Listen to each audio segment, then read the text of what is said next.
Messi, Ronaldo, Yamal, Mbappe. These are just some names of superstars on the verge of refusing to play at the World Cup.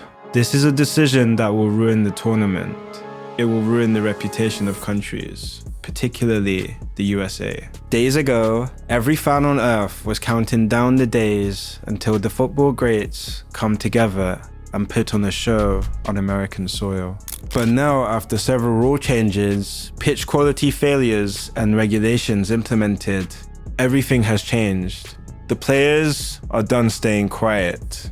The boycotting threat is real. The names involved are enormous. And the reasons behind it will leave you questioning whether FIFA even understands the sport they're supposed to be running. Stick around, because by the end of this video, you'll understand exactly why these Ballon d'Or level stars and footballing icons are on the brink of walking away from the biggest tournament on the planet. To understand how we got here, you have to go back to the moment FIFA unveiled its so-called modernization plan for the 2026 World Cup. A package of rule changes sold to the public as an improvement to the sport, but received by the players as an attack on it. Think about what this tournament is supposed to represent. The greatest footballers alive, on the biggest stage, playing the sport in its purest form. That's what fans show up for. That's what players dedicate their lives to reaching. And that is precisely what is now under threat. Because what FIFA handed down wasn't innovation, it was a rulebook rewrite designed not for the players, not for the fans, but for the commercial machine operating behind the scenes. And the players have figured that out, all of them. The catalyst came when the full scope of the new regulations was made public. A 10-second timer applied to almost every dead ball situation imaginable. 10 seconds for a substitute to leave the pitch.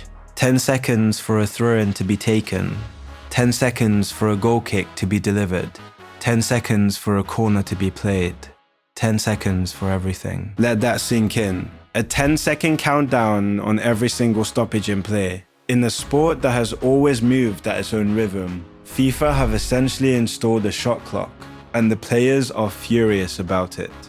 To understand why the players are genuinely considering a strike, you need to understand just how relentless this 10-second rule actually is in practice. Football has always had moments of breath. A goalkeeper walking back to take a goal kick. A fullback slowly retrieving the ball for a throw-in. A winger composing himself before a corner.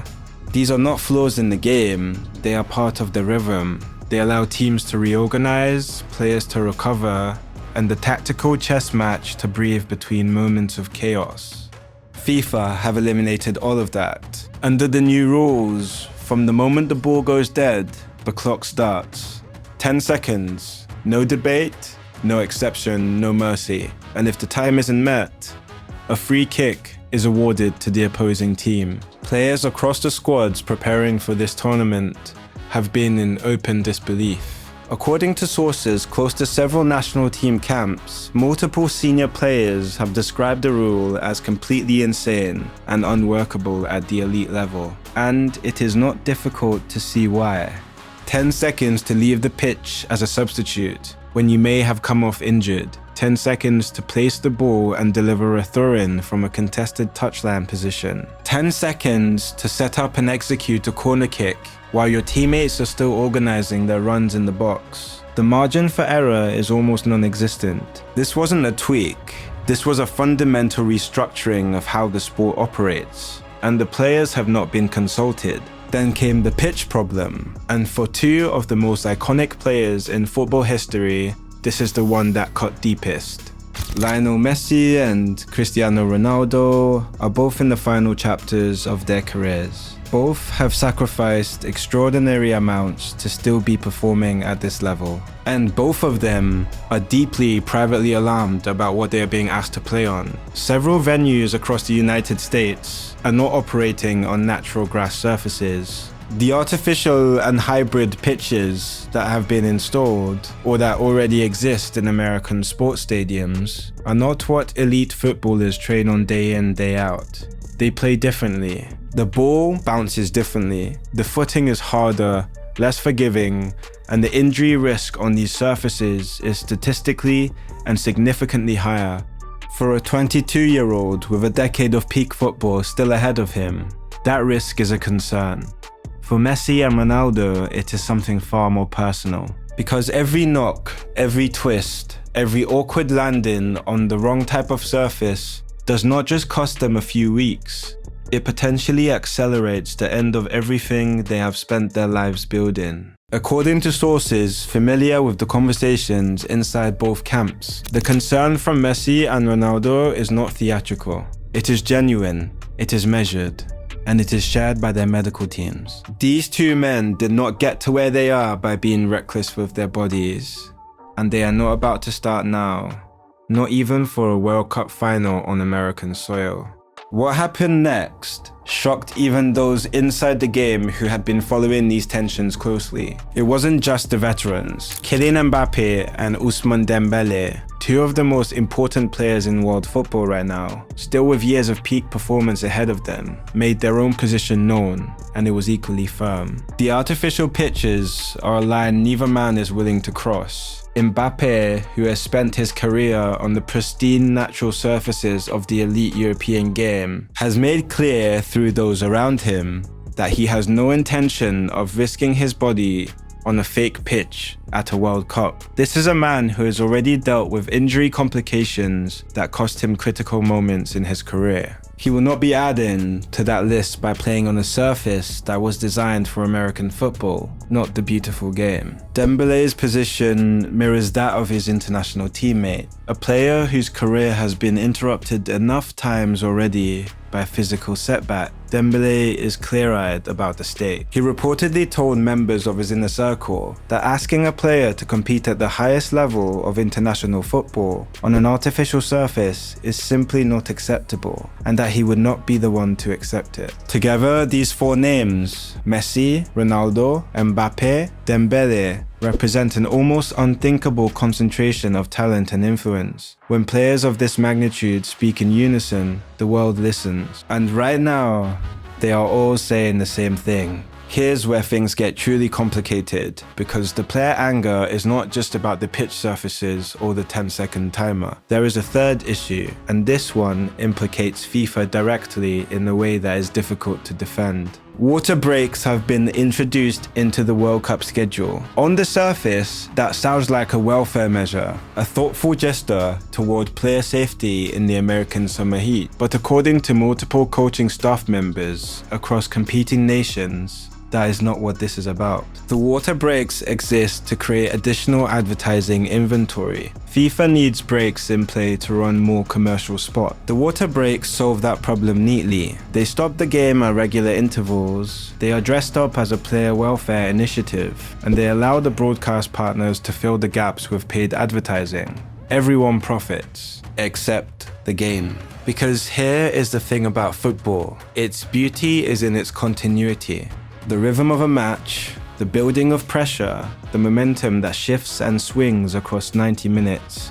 All of that depends on the game flowing without artificial interruption. The moment you insert a scheduled stoppage into that flow, you do not just pause the game, you break it. Coaches have been vocal about this in private settings. The criticism is pointed and specific. These breaks are not for the players. They are for the broadcasters and the fans, who are the actual soul of this sport, are the ones left sitting in the stands watching a match be dismantled for commercial reasons. Here's where it gets complicated.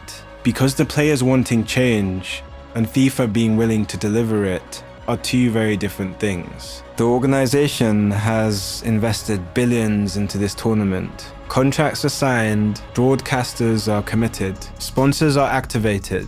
Reversing course on any of the new regulations, especially the 10-second rule and the water break, would mean admitting publicly that they got it wrong, and risking the commercial agreements that depend on those exact structures being in place. These players carry enormous influence, but they are also representing national teams, not clubs. The leverage available to a footballer threatening to withdraw from a club game is not the same as threatening to withdraw from a World Cup. National federations, FIFA, And the players themselves are all locked in a three-way tension that has no clean resolution. And moving games away from artificial pitches means either relocating matches or asking host cities to install temporary natural surfaces. Neither option is simple, neither option is cheap, and FIFA has shown no appetite for either. Step back and look at the full scope of what is happening here. You have the two greatest players in football history united in refusing to risk their bodies on the wrong surface. You have two of the sport's brightest current stars refusing to compete under conditions they consider unacceptable. You have coaching staffs openly criticizing a rule designed not to improve the game but to monetize it. And you have a 10-second countdown ticking on every dead ball in a sport that has never needed a shot clock. Together, these things paint a picture of a governing body completely detached from the reality of what football is and what it means to the people who play it and the billions who watch it. The players have made their position clear. For them to be fully on board with participating in this tournament as currently structured, they want change. And they have a specific alternative in mind. Move the games. Specifically, move them to Mexico. The opening games of this World Cup have already demonstrated exactly what was at stake in the hosting decisions. The atmosphere in Mexico has been extraordinary. Real culture, real passion, real football. The kind of scenes that remind you why the World Cup exists.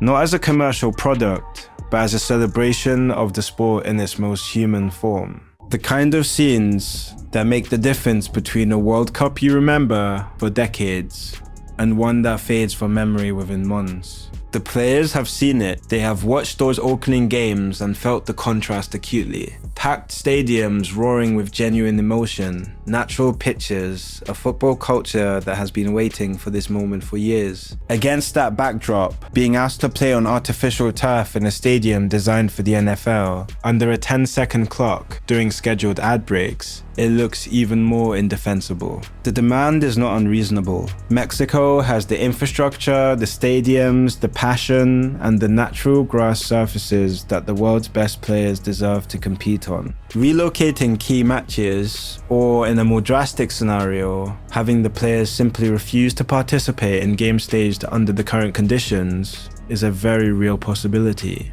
That is the story no one inside FIFA wanted told, and it is still being written. Whether the world's greatest players walk out on the world's greatest tournament, whether FIFA blinks and adjusts course, or whether this ends in a standoff that damages the sport for years, that is the story that follows this one. What is not in question is what is at stake. This is not a contract dispute. This is not a wage argument. This is the best players alive telling the organization that governs their sport that the game they love is being dismantled in real time. Rule by rule, surface by surface, break by break. And the clock, quite literally, is ticking.